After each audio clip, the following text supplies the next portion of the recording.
Dyarchy কেন্দ্রে এবার চালু করা হলো, ডায়ার্কি কেন্দ্রে থাকবে, কিন্তু স্তরে আর ব্রিটিশ গভর্নরের হাতে বিশেষ ক্ষমতা রেখে দ্বৈত শাসন চালু করা হলো। আর এখনও এবার ডায়ার্কি কেন্দ্রে এবার ব্রিটিশ সব কন্ট্রোল করেছে, তো এখনও ক্ষমতা ব্রিটিশদের হাতেই আছে, ব্রিটিশরা ক্ষমতা কিন্তু ছাড়ছে না তাড়াতাড়ি। আলাদাভাবে তারপরে নির্বাচন চালু করা হলো, সেপারেট ইলেকশনস, যেরকম হিন্দু, মুসলিম, শিখ, খ্রিস্টান, দলিত ইত্যাদি নানা ধর্ম ও গোষ্ঠীর জন্য আলাদাভাবে ভোট করা হলো। যা ভারতকে বিভক্ত করেছিল। এবার দেখো সবাই যদি আলাদা আলাদাভাবে যদি ভোট করে বা একটা গুট তৈরি করে নেয়, তাহলে এটা বিভাগের একটা ভাগ।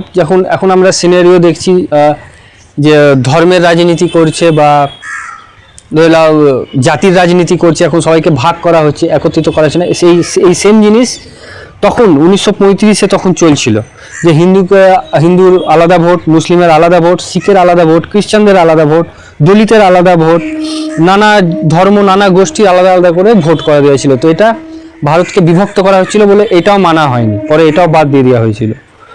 তারপরে নতুন প্রদেশ তৈরি হয়, যেরকম সিন্ধু বোম্বে থেকে আলাদা করা হয়, উড়িষ্যা বিহার থেকে আলাদা করা হয়, আর বার্মাকে তো ভারত থেকেই বার করে দিয়েছিল, মানে বার্মা আলাদা দেশ তৈরি করেছিল, যেটা এখন মায়ানমার, আর ভারত থেকে তো আলাদা করেছে।